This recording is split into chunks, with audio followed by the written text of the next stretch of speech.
This podcast is for individuals who want to be transformed in their lives by listening to specific guests in the fields of faith, family, fitness, and freedom.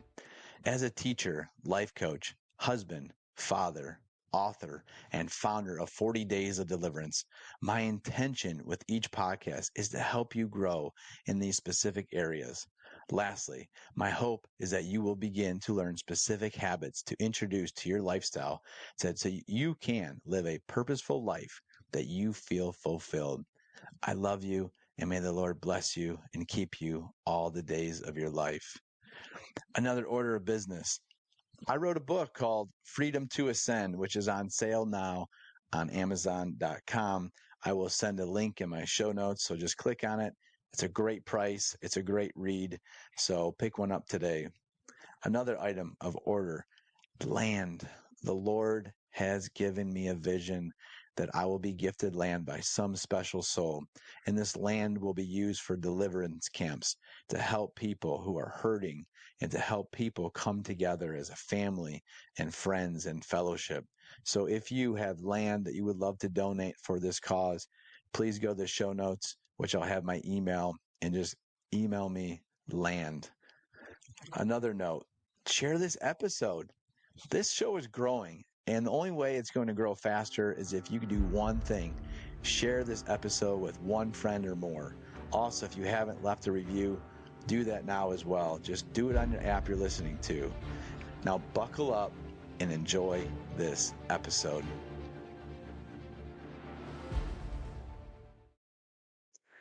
Hey, welcome everyone to the John Gardina Classroom. I have a very, very special guest today. Her name is Char Murphy. She resides in Little Rock, Arkansas, which I've never been to, and I hope to attend one day. She is a retired attorney, retired from law due to reoccurring breast cancer diagnoses. She's recently just had eye surgery. She has worsening glaucoma, macular degeneration, which she's done a great job with her doctors to keep under control. She's also an entrepreneur, an award-winning author, a coach, currently working on a book anthology called Mission Hope. She just finished her second book, which we're going to talk about today. She explains how there's 5 different books in the series, and with these stories written by others who have also overcome various adversities. This passion project was inspired a year ago by a message that she had from God. She believes that together we can and we will change the world.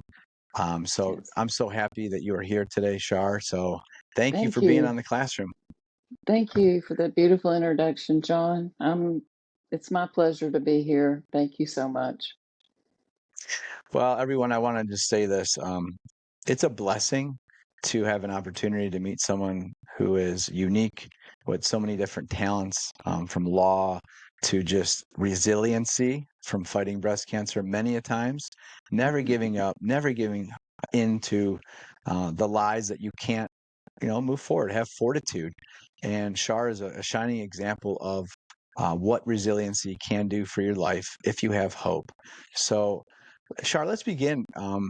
You can give a little background about, maybe being raised and before we get into your book, but just a little background about who you are besides my introduction. Sure, sure. Um, yes, I was raised in a very abusive home, and that really, set me on a path to help other people that were going through that as well. I mean, it started way back then. I didn't know it would lead to this, but I always wanted to help people. And so when I was 32 years old, after being in sales for a number of years, I decided that in, it was time for me to go to law school. And I had always wanted to do that because I saw that as a way to help people. And so I did that finally at age 32 because I was a single mom and my son was 8, or I guess he was 9 years old when I went to law school. But I had to wait until he was at least that old and in school, and and so that I could work and provide for him better as well. Hey, So Char, real I, quick, yeah, Char, one thing that I'm just listening to your story, and we've talked on the phone before, is sure. what provoked you to want to become a lawyer? And you were in sales, and you're probably really good at Hmm. that. But what what what was the pivot point, or what happened to have you do this desire to the whole total shift of you knew it was going to be hard work, Oh single yeah. mom raising a child. So what made you just say, what, I feel like I have to do this? Well, again, it was the motive and the inspiration to do it. Was I not only had I always wanted to be a lawyer. I My main purpose was to help people, and law is a way to do that.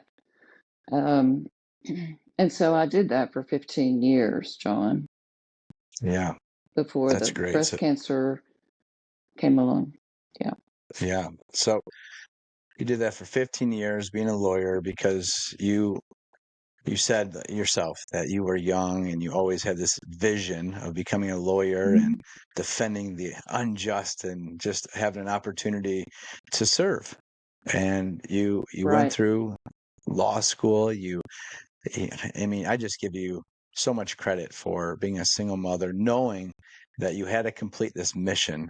And 15 years into it, you were had another stepping stone that you had to uncover and to deal with, and that was breast cancer, correct? So let's go into that story of what happened when you first heard when you went to the doctor and when were diagnosed. Oh boy. Yeah, uh, I went through, they put you through a battery of s- series of tests, and I had no idea. I never had, there's no symptoms for breast cancer really at all. And, and so when the radiologist called me into this room with totally white walls and, his white coat, and I was just sitting there, and he said, "Well, you have breast cancer." And I remember so clearly, I said, I mean, I just couldn't believe it. And I was in shock, obviously. And then he looked at me and he said, "You look like a deer in headlights." I said, Hmm. "Yeah, I kind of feel like that right now. I feel like I just got hit by a car, actually." Um, and so it went from there. And, we tried various things, but it ended finally after four recurrences um, with a double mastectomy. And Mhm. I, um, I'm living with metastatic breast cancer now because I was HER2 positive, and they didn't Mm. find that out until all the tissue was removed. Yeah. So that was that. So you're 47 years old. If I get the math right, you said 32 and you started becoming a lawyer, going to law school, and then Hmm. 15 years you practiced Yep. law, and then you had to stop, right? Right? So Yep. you get this diagnosis, and all of a sudden you're like, well, you're getting the deer in the headlights, and you battle it Yep. 4 times, and you're still dealing with ramifications from cancer. Um, and then all of a sudden you're, Yes. you're still going through life fighting. You're just a fighter, and for all the right reasons, though. Um, was there one specific thing that you were fighting for to stay alive during this whole time? Well, obviously, one huge thing was my son Hmm. because I was a single mom. And if he didn't have me, and that was even, at 48, um, I wasn't ready. I mean, I just wasn't ready to go. I knew that actually, I knew after that first breast cancer diagnosis, I remember being on the phone with someone, and telling them that I had been diagnosed.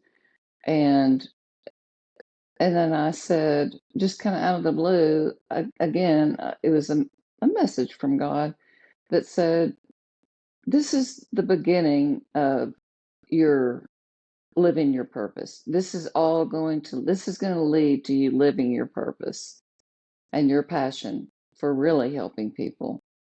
And now with this, you are going to be able to help, you know, more people." So I had no idea how that would happen, but um, it did. Lord That's what works in happened. yeah, the Lord works in mysterious ways, and Yes, just no, he does. And you know what? The one thing that I hear that resonates with me, and hopefully everyone who's listening who may know someone who's affected by cancer or something they've been through in their life is that you have an opportunity to be obedient to what the Holy Spirit and God they lay upon your heart. That this is just, I love that phrase. This is just the beginning of you living out your purpose. And what happened at that point was you could have either believed that, which you did 100% mm-hmm. with conviction, or Yep, said, no, this is a lie. Like I'm doomed. I'm done. Like, and you took the righteous path of obedience, which was listening to the Holy Spirit. You discern the word and you move forward and saying, you know what? My life's not done. I got so much more to offer. And exactly. you just trusted the Hmm. Lord. And he's Absolutely. been guiding your steps ever since. So kind of walk us through after that point of being convicted by the word, that did you know exactly what your mission was after that point, or did it take some time for everything to come to fruition? Well, yes, it did take, it took some time uh, because I was still practicing law, and there was still three more diagnoses after that to come. And so, I tried to persevere through um, four breast cancer diagnoses before I had to give up my own. I had my own practice, Hmm. and I was the only lawyer. I had 10 employees, very dedicated, devoted employees that cared about people as much as I did. My staff was great. And I had to tell them one day, I just can't keep doing it. And actually, the doctors told me after the fourth diagnosis, you can't keep practicing law or it's going to kill you. And Yeah. So so I had to retire. again, again, I'm gonna really hammer this. What I'm hearing you say is that you just kept being obedient. In this case, you're obedient to the words of the doctors after four Hmm. times, and I'm sure your energy was low and throughout these years Oh, yeah. of battling, and you just kept pushing forward, pushing forward with the purpose of always helping people and Right. always striving to protect those in need. And what a valiant effort that is, Char, that you have been this, again, resilient character individual who's relentless in a pursuit of her passion. And you Yeah. don't see that too often with people.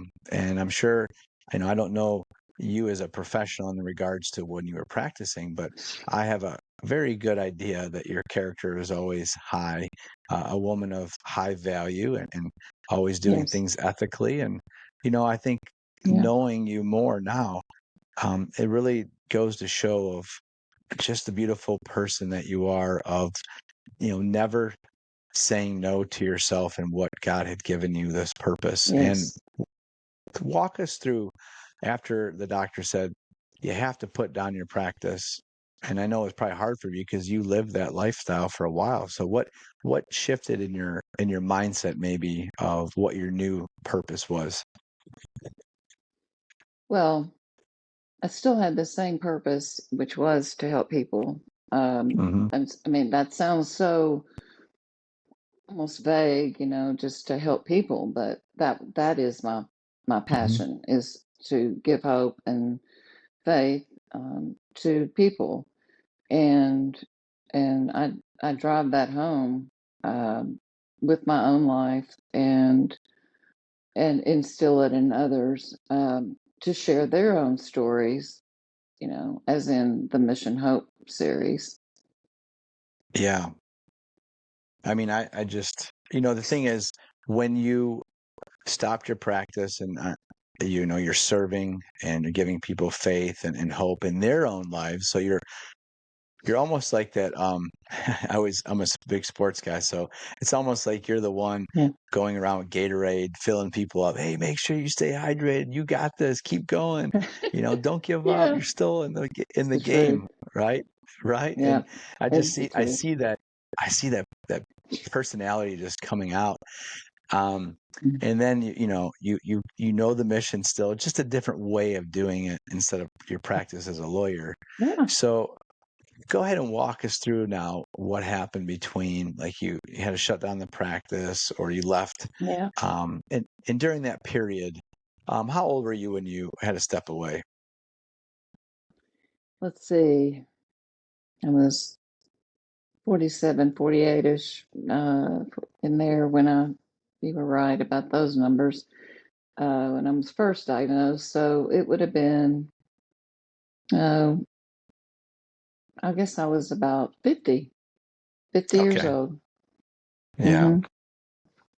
So in your 50s, Yeah. you again, you have this change of lifestyle. And what would it, either the daily life, look like for you during this time period of after shutting your practice down? I really was kind of lost for a little while and was searching for answers of what, really what to do next. And so I kind of traveled around and I moved to Sedona, Arizona, and lived there for about 5 years. And that was a very spiritual experience. And my spirituality grew during that time. I learned a lot, um, but I really was. I wasn't working. I was just really trying to get my feet back on the ground and figure out, you know, what is next for Char Murphy. What is next? So, going from best lawyer in Central Arkansas to Sedona, Arizona, to try to figure out your life and really commune with God and so I think that in the process, I didn't think I didn't really think of sharing my own story. I didn't have, I wasn't an author then. It wasn't until several years, after I moved back to Arkansas that um, I met Dominic Damaski. Good old Dominic. Good So old Dominic, good man. old Dominic. Shout out to Um, Mr. uh, Motivation Champ himself, Dominic exactly. Damaski. A Yes, great friend of both of ours. Oh, he's just a wonderful individual. I And tell you. Yes, he is. He truly is. And this is a plug for you, Dominic. We love you. You're the man. absolutely. And We do love you, Dominic. Everyone loves Dom. I mean, yeah, but he's he a good reached out. soul. Yes, Hmm. he is. I mean, he's the one that discovered me. Yeah. And Yeah. through Go into that, Shar. How that actually happened. was yeah, it was through social media of all places. And Hmm. he's always looking for a good story.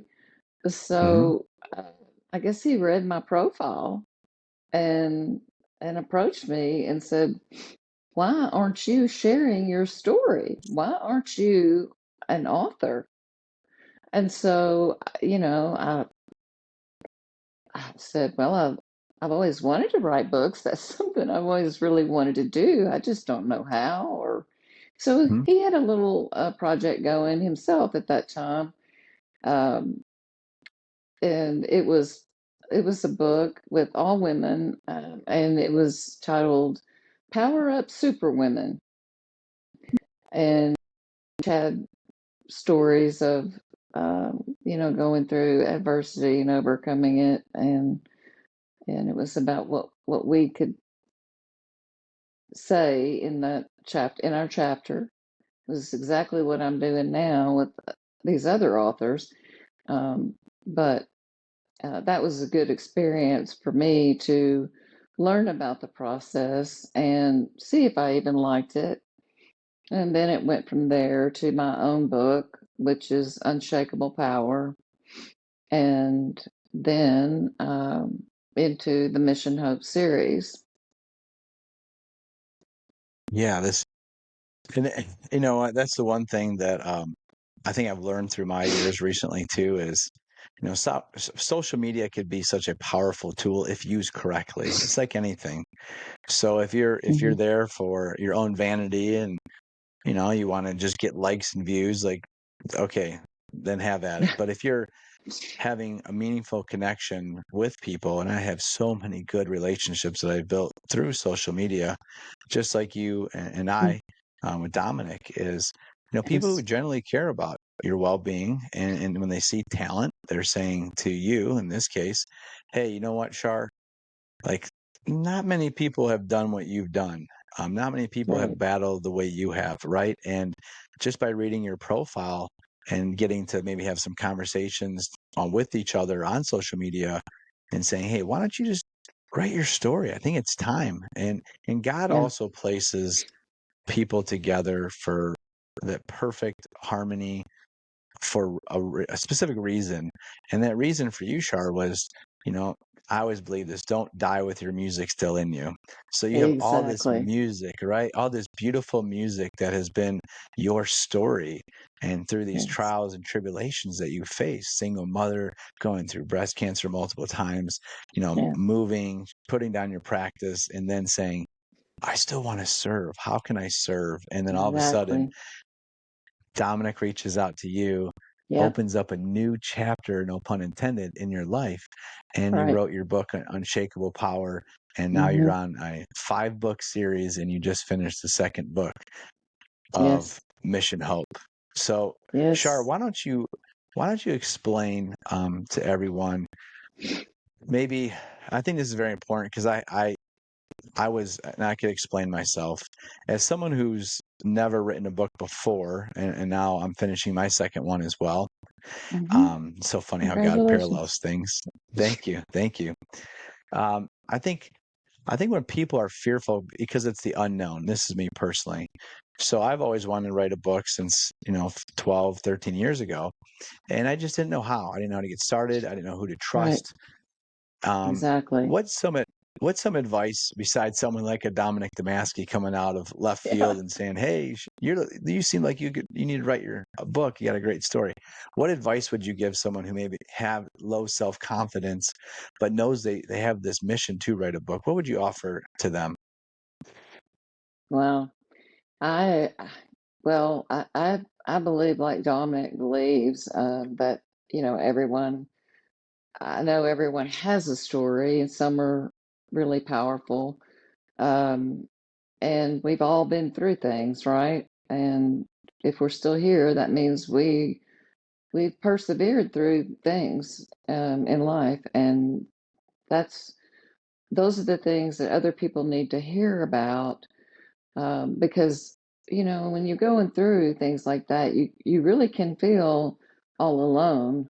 And so I tell people, just don't worry about it. You come from your heart, and just write from your heart, and you'll be okay.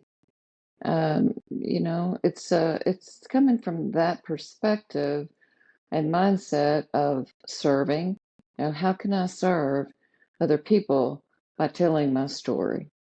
And that's exactly what it boils down to. You said it, but that is what it's about. And if people will look at it that way, not like they're trying to show off or brag about what they've been through, that they are in service to others, it makes a huge difference. Then they like, oh, okay, that makes sense. They, Yeah, yeah, I think the way you said it best was like, I think if you have the right intentions from your own yes, heart of the reason why you're doing it, that's the first start. You have exactly. pure intentions, and the second part would be that I hear you saying is just, don't be afraid to just start writing, and then keep writing, and don't worry about the editing, don't worry about the end Exactly. product. Just enjoy the Yep, process of writing from your own heart, and exactly. you know and how you can serve people through your message and through your story, because your Hmm. story can Yep, save someone. And yes, I know that's, for me, I know that's ultimately what it's true. my mission is on earth as well, is to help Yeah, people just see the light of truth. yes, um, that tragedy doesn't have to be the end of the story. And for you, yes. knowing that Dominic interjected in your life through that one probably little feed of, hey, you should tell your story, it Hmm. made you pivot to another level of offering your gifts to this world, of saying, you know what, I had a seed planted in my heart many years ago to write a book, and I Yep, had this quiet time of being removed from my hometown and going to Arizona, and really maybe reconnecting with God at a deeper level. yes, And then it's almost like you're in the desert. I'm a big believer of, reading the yeah, Old Testament and Moses and being in the desert for 40 years. And it didn't take 40 for you. exactly. It just took about 5, right? Right. And right? In the desert, yes. So Yeah. God was So in the sometimes, desert. don't, yeah. So sometimes being in the desert allows us to have the spiritual connection to get us to the next level of God using us as a vessel for his purpose in our life. So the one thing I do Yes. want to hear from you is the series that you're doing right now, Mission Hope, and Mhm. tell us how it kind of like just came about that you knew you're going to write 5 books, and kind of Uh, explain to everyone how this transpired. yeah, that's a great story. Um, and really, it's my favorite story ever, because I was searching uh, at that time, just a year ago. I'd written some books and was successful with that, and I wanted to help other people tell their stories too, but I didn't know how to do that. But what happened was, as I was meditating or praying about that, I was asking God, um, for guidance, because I needed to know. Um, I mean, I needed some. I just needed guidance. I needed help myself to uh, know where He wanted me to go in service next, and what was next for me. So as I was meditating, I had a just a direct message that I was going to uh, write a series of anthology books. And I was even given the subject matter, which made total sense because they all just flow together, even in sequence. I mean, it's like you can't make that up, you know? I mean, That's true. it just was a message of vision, and it was placed on my heart. And I said, well, okay, sure, I'll do that. And then I said, but the qualifier was, okay, God, if that's what you want me to do next, I will do that. I just, you're just going to have to bring me the right people at the right time. And then So yeah, that go ahead. I'm started it. sorry. Keep going. Yeah. That's okay. So being still and just saying, okay, I've got my new calling of, doing Uh-huh. the my first book, your first book, Unshakable Power, and then you said writing Mm-hmm. maybe a little bit more books, and then all of a Mm-hmm. sudden you're like, okay, well, what do I do now? I feel like I've told my story, but I Mm-hmm. still feel like a sense inside you were just discerning what was the next mission that God was going to deliver to you, right? Is Exactly. that the To point yeah, complete my purpose, or to take it to yeah, the next level, whatever that yeah. is. Yeah, and well, I'm a big believer, especially this year. The word to me has been transformation. So we're always trying to Absolutely. be. It's Romans 12 too. One of my favorite verses is to be transformed by the renewing of our mind, right? So the more that God gives us a renewed mind or a renewed purpose and a refined soul, we Yep. have the ability to use our gifts from the Creator who so beautifully bestowed this upon us to be a vessel through our obedience to go share the good news from others. And this story of these 5 books is exactly that. Can you kind of go into detail of like maybe the first book and how that kind of transpired and came to fruition?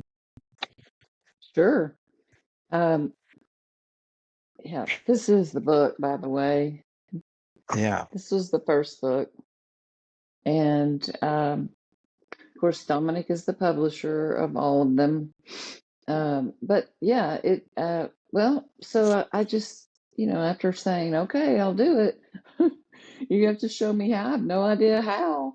I don't know I don't know how to do it. So I did call Yeah. Dom and said, I've had this laid on my heart. Will you help me? And he said, sure, sure, I'll help you. But, so you got to get your authors together. So, that's the first step.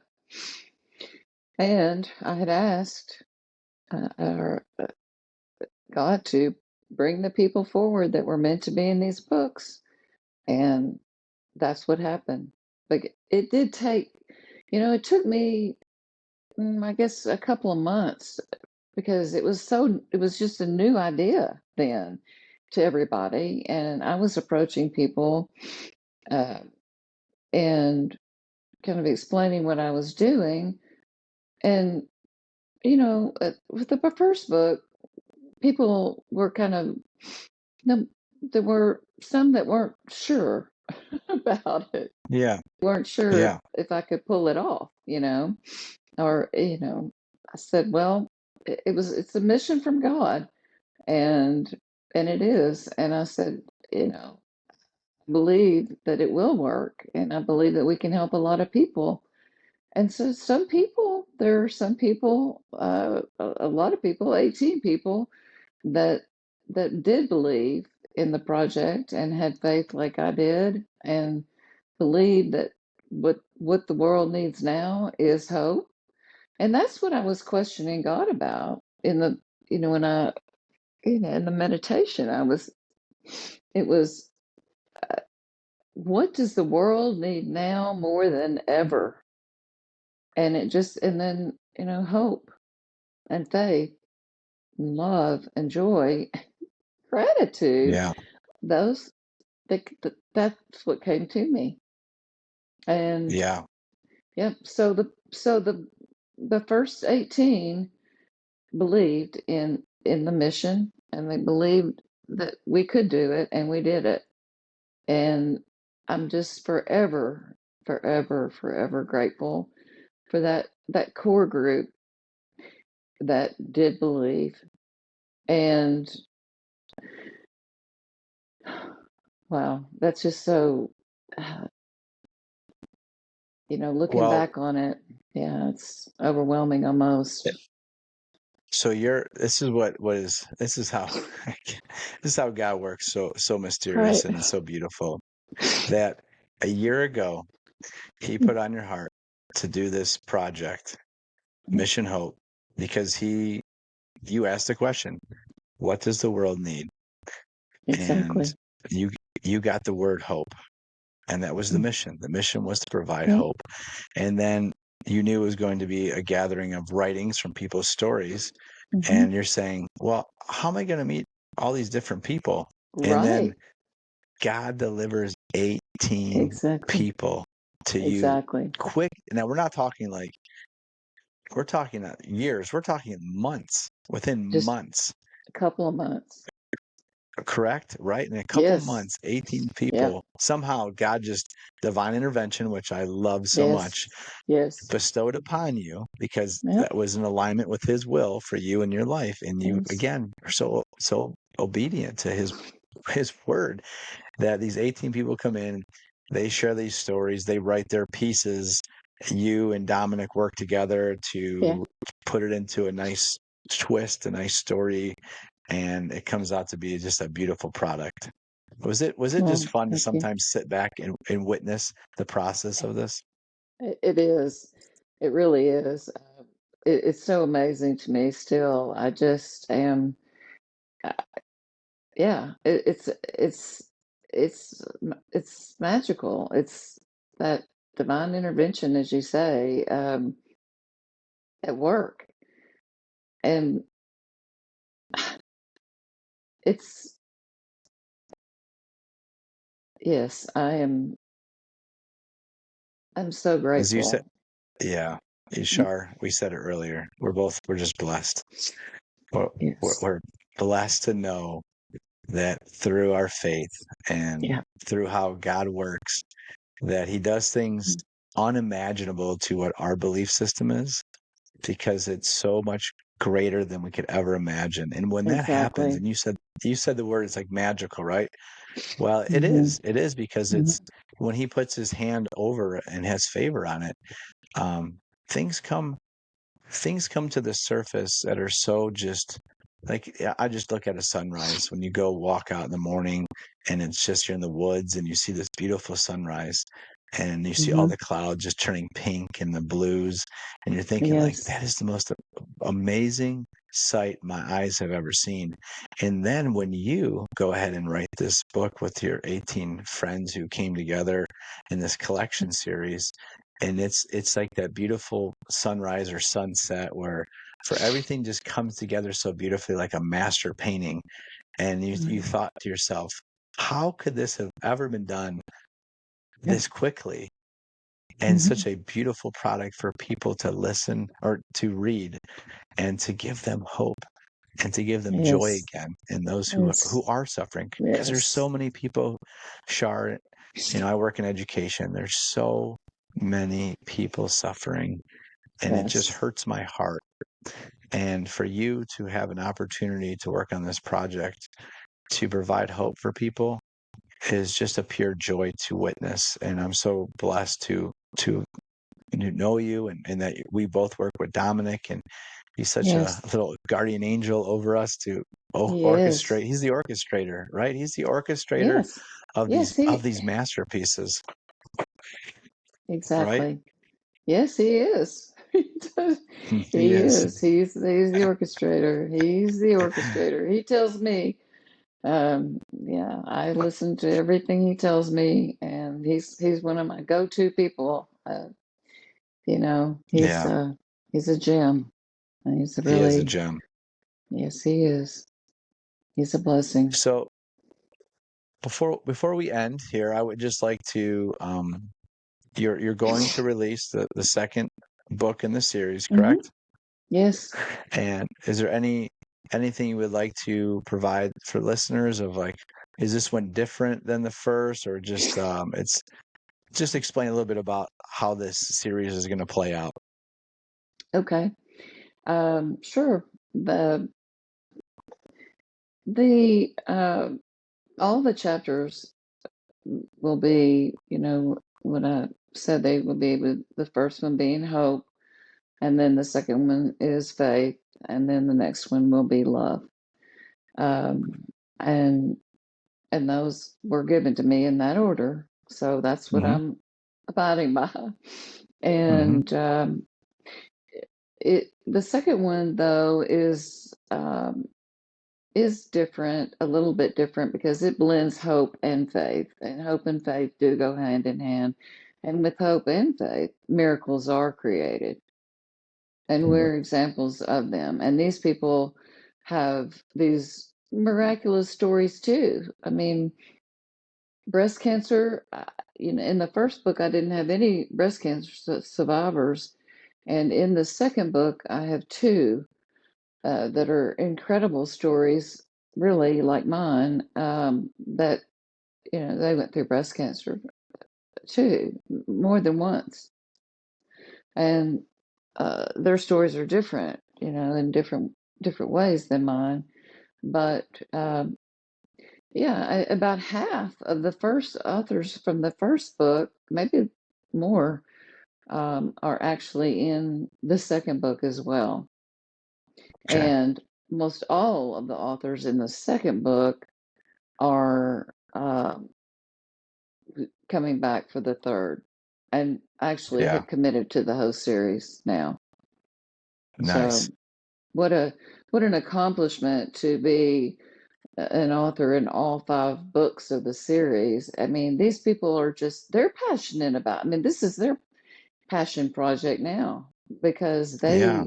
they've an ownership in this, and they're sharing it from their hearts and their souls, and they dug deep, and they were the vulnerable ones, to step forward and say, I'll do it. I will Hmm. do it in service to others and help people, to help people to know they're not alone, and that there is someone there that knows what they've been through and can identify with them, and that they, your doesn't matter what your story is really, you're going to relate to, at least some people out there are going to relate to you in some form, way, or fashion. So Yeah. yes, I'm just extremely, really proud of them. For I mean, it takes bravery. It takes a lot of Yeah. courage to share like that, and but they did it, and they're still doing it, and I could not be more grateful. I just, Yeah. I am just blessed, John. It's Thank you. well, Char, I'm just again, I am blessed that you are here today. I am hopeful that your message will resonate through the airwaves of this show. That people are able to purchase this series or each book at a time and listen to these wonderful stories of people's, sometimes in cases their misery turns into their testimony and allows people Exactly. to see that you have to go through the mud and just the tough stuff, right? To to really see the light and then the cleansing of process to have Hmm. hope again. And some people may have Exactly. been in the darkness for a while, and not, like, again, not physically, but maybe spiritually, mentally, where they lost hope, where they Mm. lack of faith and or their direction or mission in his life. And that's one thing I think for everyone to hear this is, you were born for a purpose. Like everyone who Exactly. hears this, you were all born for a purpose. First of all, Yes. you were created by God who loves everyone. He's the Mm. creator of all things in his image. And with that being said, you have an opportunity to go showcase his love towards others and never Yeah. give up hope. Never give up hope, because Never. that's when the devil creeps in and he has you by the Yes. chains of his destination of hell. And to Yes. break those chains is to have pure joy through the trials and tribulations that you may face. And Paul That's said it exactly best, right. just, you know, it's a spiritual warfare that we deal with every day. You're And right. it is, Char, and we Yeah. sometimes let him creep in, that dark, deep Mm. little voice creep in, and the best way Mm. to extinguish that voice is to be around those who have faith and hope and love, because when That's you're right. surrounded by the light of God That's and his exactly right. missionaries, you cream rises to the top, and you Yes. get to see a Yeah. transformed way of eyes that you take the scales off, and you see life in a different way. And I believe, just like you, and we talked about this before we started, is if a heart of gratitude and that becomes that positive attitude to share with people, something that a lot of people don't see today. And that's just Mm-hmm. happiness, that joy, that Yeah. peace. And when we all have Exactly. peace in our hearts, that resonates so deep with people. And I am just so proud that you answered the bell to do God's mission and his will to create this Mm. series. And just as you as a witness to create this series, Char, and believing and having faith that he would deliver these people to you in such a short time to create this series is just one of the ways to say, you know what, people, if you just have hope and Yeah, you follow your heart, he will that's bring right. it to pass. And I'm just so I'm elated. I'm elated Thank you. for what you're doing and that your mission and these gifts you just keep Thank you. giving people of hope, Thank and your you. dedication and your inspiration is just it's just it really is a blessing to be a part of this and around it. Thank you, John. That I could not be more thrilled and happy to be able to be here and share from my heart to yours, to who's ever listening, the very same message. You said it so well. And I want to thank you for having me on and for supporting this mission. The first book, First Mission Hope book, can be purchased on Amazon, and the second one is coming soon, and we'll be taking pre-orders on Amazon, and then we'll be on to next. Yeah, Just, yeah, yeah, one book at a time, one book at a and time. it's just amazing to see how the velocity of how these books are coming about, and they're Mhm. just coming together. So I mean, come on, if Yeah, anyone's not written a book, it takes time, and when you put 18 people together and you're trying to put it all together, it's quite a process. And yeah, like we keep saying here is just you can see if you're watching this live that Char just has that twinkle in her eye of joy because she is a witness of what can happen and transpire if you just believe and if you hope. exactly. Thank And giving hope to the hopeless is really the most important thing that I hear through this message you. today. So, Thank you, Char, John. I will put all this information for your books on the show notes of this episode. I just want to bless you and your mission and everyone who's involved in creating these books and for being bold and for being brave and vulnerable because that's not easy to do. Because these books, once they're in print, they're there forever. And Yeah. thank you to everyone who's participating Yes. in this process and to always our Yes. good publisher, Dominic Damaski of Yes. Motivation Champs for being a Yes. true and Dominic, this is for you, man. This is for being a true champion for Yeah. seeing talent and reaching out to Char because if that message didn't happen, we wouldn't be here today and Yeah. she would not have been able It's the to truth. compile these stories that are going to help save people and give them hope again. So Char, thank you so much. True blessing to be on today. And this Thank you. class is dismissed, everyone. Thank you, Char. Thank you. Thank you. Thank you, everyone.